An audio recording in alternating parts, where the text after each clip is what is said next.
Cannon and Bricc Baby got into a fight in their cell, and one of them had to roll it up and leave. That's funny. Very close. Right. Very close. They both did get into a fight, but other people was involved in the fight too. Do you think Bricc is really in the cell with him? Because he just said he kicked him out the cell.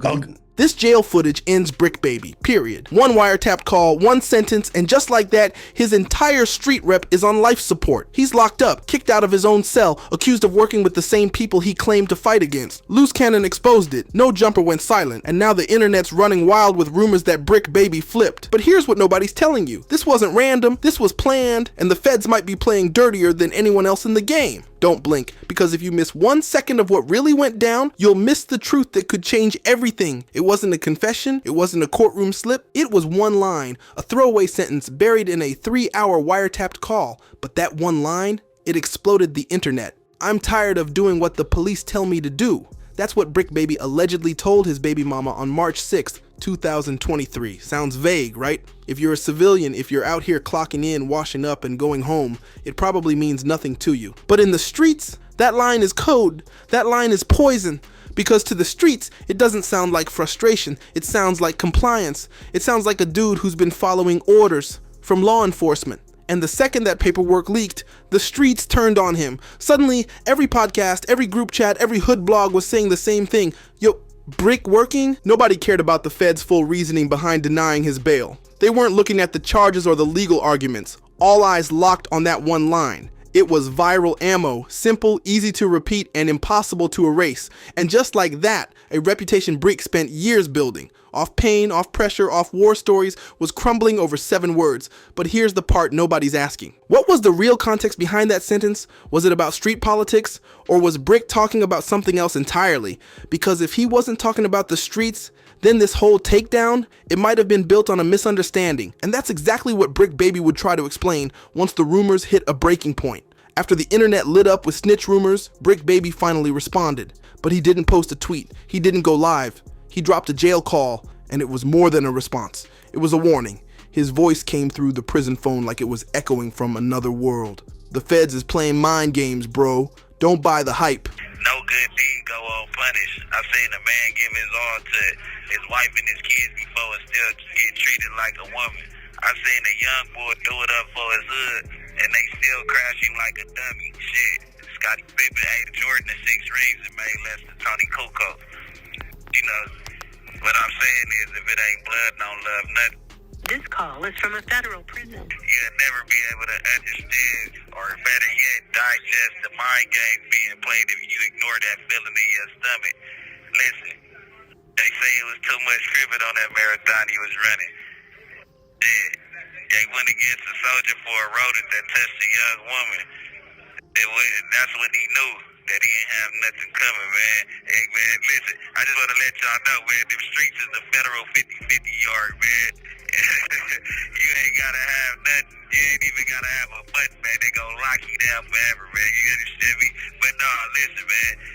I'm terrified of the black genocide, man. Just look at all the names they got down right now, man. Pay attention, man. They won't free Diddy with $1 billion, man. They won't free nobody out this motherfucker. I was outside gambling every day, man. I ain't want nothing but fun for my life, man. You know what I'm saying? They make a nigga look like a demon off of entertainment, man. What happened to freedom of speech? What happened to your amendments, man? What happened to the first 10 amendments? I ain't gonna cry about it, though. He wasn't yelling, he wasn't begging. He sounded tired, like someone who'd been through too much, and was finally realizing that freedom might not be in reach. Bricc painted the picture of a man being hunted, not just by law enforcement, but by his own legacy. They treat me like I'm a demon.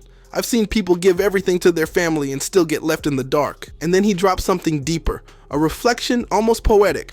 What happened to freedom of speech? What happened to the first 10 amendments? Whether you agree with him or not, you could feel the weight in his voice. This wasn't a flex. This wasn't for clout. It was survival. But even in defending himself, Bricc sparked another debate, because in the same breath that he says he wasn't living a life of crime, he also says the dudes accusing him didn't do half of what he did for the hood. And that's where it gets messy. You can't claim innocence and also talk about putting in work. That contradiction, that's what made people pause. Was he slipping up? Was he saying too much? Either way, the damage was done, and the rumors that started with a single sentence were about to hit another level, because the next chapter of this story, it happened inside the jail walls where things got physical. When you're locked up, the politics don't stop. If anything, they get worse. And for Bricc Baby, the pressure hit home, literally inside his cell. See, Bricc wasn't locked up alone. He was in the same jail as Loose Cannon, a dude he had real beef with on the outside. These weren't just two rappers with a disagreement. These were two street-certified men with a history of tension, clashing energy, and opposite allegiances. And somehow, they ended up cellmates. At first, it looked like squashed beef, like two grown men putting history behind them while they did time, but then the paperwork dropped. That one sentence from the wiretap, "I'm tired of doing what the police tell me," started making its rounds inside, and the streets weren't the only ones reacting. Loose Cannon kicked Bricc out the cell. And people are questioning, what's going on with you and Bricc right now because of the call, but obviously it was already scheduled. They don't know that we have like a plan of scheduling certain things. So whether you guys are on or off, that was already planned, so. Breaking news, he on my cell. What? So we let everybody else figure that out. What do you mean he's out of your cell, baby? All over the internet, we heard in the statement. Okay, so are y'all cool or you not cool? No, we good now because he clarified it. He said that he was talking about that he's in a custody battle, and then put everybody his paperwork talking. He was in custody. Going through a child's custody battle. So when he was like, "I'm tired of the police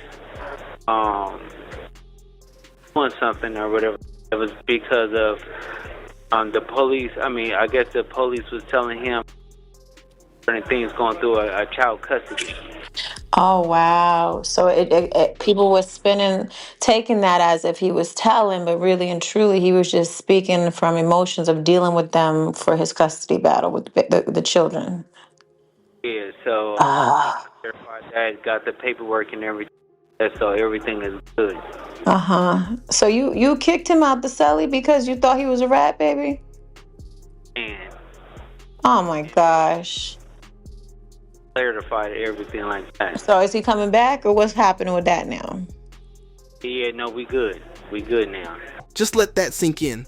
Two dudes who ran the same trenches, who survived the same wars, who were enemies turned allies under lockdown. One kicks the other out because of a sentence from a federal transcript. And when Loose Cannon went public with it, people were stunned. He didn't deny it, he owned it. In a jail call, he broke it down like this. "We good now," he clarified it. "He told me it was about a child custody battle, but yeah, he out my cell. That happened." And the way he said it, calm, matter of fact, like it was just another Tuesday. But for the streets, that moment was seismic. Bricc Baby got kicked out of his own cell by someone who used to be his op, on the accusation that he might have been cooperating with law enforcement. That move said more than any IG Live ever could. And even though Loose later said they patched things up, the internet didn't care. The optics were already cooked. Because whether it was about custody, confusion, or coded talk, the fact is someone with real clout didn't feel comfortable sharing a cell with Bricc. That's deeper than drama. That's street exile. And even if Loose said it's squashed,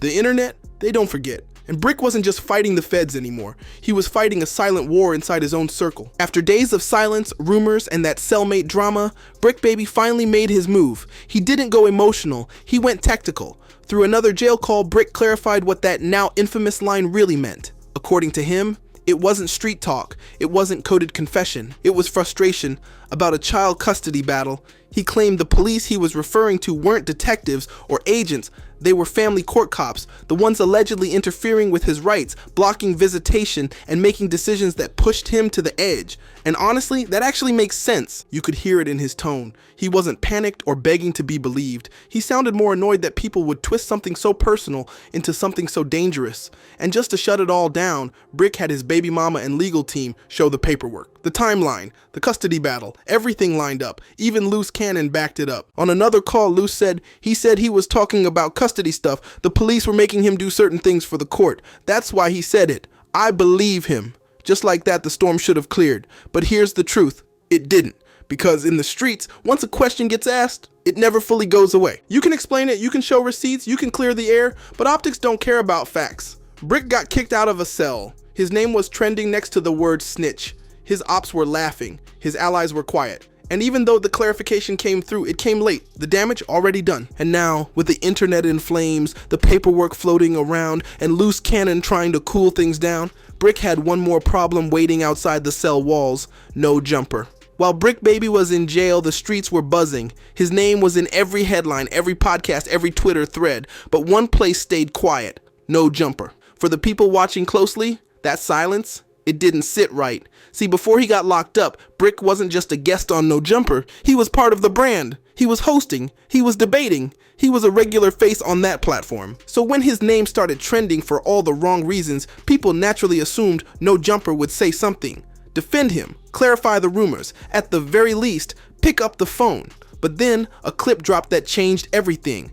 In a jail call, Bricc Baby alluded to certain people not answering his calls anymore. He didn't name names, but fans didn't need a Jeep. They pointed straight at Adam 22. The internet went crazy. Adam's ducking Bricc? They're cutting him off while he's locked up? The idea that one of the biggest platforms in hip-hop might be turning its back on someone they built content around? That's when Adam 22 stepped in. On camera, he tried to clear the air. Look, I don't pick up calls unless I recognize the number. My number gets doxed all the time. But when Brick's girl hit me up and said he was about to call, I picked up. What's going on, brother? Okay, so we were just talking about Bricc had a clip where he basically called out somebody for not answering his phones while he's locked up. So he already knows me. He already knows that there's a very low chance I'm picking up my phone unless I know the number that it's coming from. Now, I will save the jail number. In addition to that, like the couple of times I have talked to him, his girl has basically told me like, yo, he's about to call. Then I pick up, you know, but like I've had the same number for forever. My number has been leaked a million times. My number gets doxed on the regular. So I just have a habit. I don't pick up phones. Who'll be doxing you? Random ops, you know, internet ops. But so if he was referring to me, I guess I could kind of understand, but he said someone not responding to his texts. Yeah, so this is what I'm confused about. He said someone from No Jumper. But this is the thing. Who else could it be? Okay, well, there are other people who work Rainbow, here. or Adam. That's what I'm saying. It's like a select. But this is the thing. It's not talking about Donnie. His girl, when I texted her to basically say like, yo, why is he saying this? Is he referring to me? She said he wasn't referring to me, but then she also sent me a message that he had sent to her on Friday that he had asked her to send to me, but I never got it. He admitted the confusion, even took some blame, but he made one thing clear: he wasn't avoiding Bricc. In fact, he said they were still in communication, but even with the explanation, something felt off. If they were still cool, why hadn't No Jumper publicly addressed the situation? Why hadn't they cleared Brick's name on air, especially if they had inside info? That silence gave people one thought: maybe Adam wasn't the only one stepping back, and the whisper started getting louder. Because if Brick's own media fam was pulling away, what did they know that we didn't? Just when things started to cool off, Sharp jumped in and lit a match. Sharp, one of No Jumper's loudest and most unfiltered voices, wasn't guessing. He wasn't speculating. He said he knew what was happening behind the scenes, and what he described: straight betrayal. Pretty much, if he is to get out. In his own words, Sharp claimed that once Bricc got locked up, No Jumper started distancing themselves on purpose. They don't want him on that podcast no more. The feds don't want him on there. They want him out. Let that sink in. Sharp didn't just accuse No Jumper of ghosting Bricc. He went a step further, suggesting the feds themselves were pressuring the platform to cut ties. That's not just censorship, that's institutional exile. And if what Sharp said is true, that means Bricc isn't just dealing with street whispers and jailhouse drama. He's getting boxed out of the industry too. But Sharp didn't stop there. He claimed Bricc hadn't been paid, that his people had reached out to No Jumper and got nothing back. No replies, no support, no check. They made content off his name the last 2 weeks and didn't pay him a dime. His baby mama reached out. Nothing. Silence. According to Sharp, this wasn't just bad business, it was personal. If y'all were his people, his friends, why ain't he got his last check? He's got kids, a family, and you know he needs that money right now, and that's where the debate really starts. Was Bricc just another face on the payroll, or was he family? Because if it was business, then yeah, most companies don't pay employees sitting in jail. But if it was loyalty, if they were building something together, You're supposed to make sure that he got it. His baby mama or nobody like ain't received nothing. Like just even the money that he's owed legitimately for what, you know, the work that he's done. Cause I know he got a salary. Why ain't that man received his bread? Like, what's going on? Give him his bread. He at a point right now where he could use that for his family. He still got, you know what I'm saying? He got kids in school. He got all types of going on. How do you use his bread? I mean, it's a time where he probably need it the most. What I'm saying is very simple. I don't care what the case may be. Got kids. Then leaving him in the dark feels cold. Adam hasn't responded to Sharp's claims directly, but silence in moments like this, it always gets interpreted as guilt, and now fans are torn. Is No Jumper protecting themselves, or just turning their back when things got messy? Let's strip away the street politics. Forget the rumors for a second. There's a bigger question underneath all this. Should a company keep paying someone who's in jail? In Bricc Baby's case, it's not just about money, it's about loyalty. This is a dude who helped build No Jumper's street credibility. He brought raw energy, real stories, viral moments. He didn't just show up, he put on for the platform. So when Sharp said Bricc hadn't gotten paid, when he said Brick's family reached out and got no response, that hit different, because now the conversation isn't, is Bricc guilty? It's, was he ever really part of the team? And here's where it gets complicated. From a business standpoint, most companies don't keep paying employees who are behind bars, especially if there's no clear return date. No Jumper recently admitted they're having money problems. They publicly said the platform is struggling, so if you're Adam and the business is sinking, do you really cut checks for someone who can't show up for work? That's the cold reality. But here's the other side. This isn't just any employee. This is someone you called family. Someone you built content around, someone whose name is still driving views while he's locked in a cell. So if you're still making money off his image, off his controversy, off his downfall, don't you owe him something? Even if it's just his last check, a gesture, a line of support, a response to his girl reaching out, but instead, allegedly, crickets. That's why fans are divided. Some say it's business. Others say this is betrayal, plain and simple. And at the center of it all, a man sitting in a cell, watching the empire he helped build act like he never existed. So we have to ask, was Bricc Baby a partner or just a pawn? In one of his jail calls,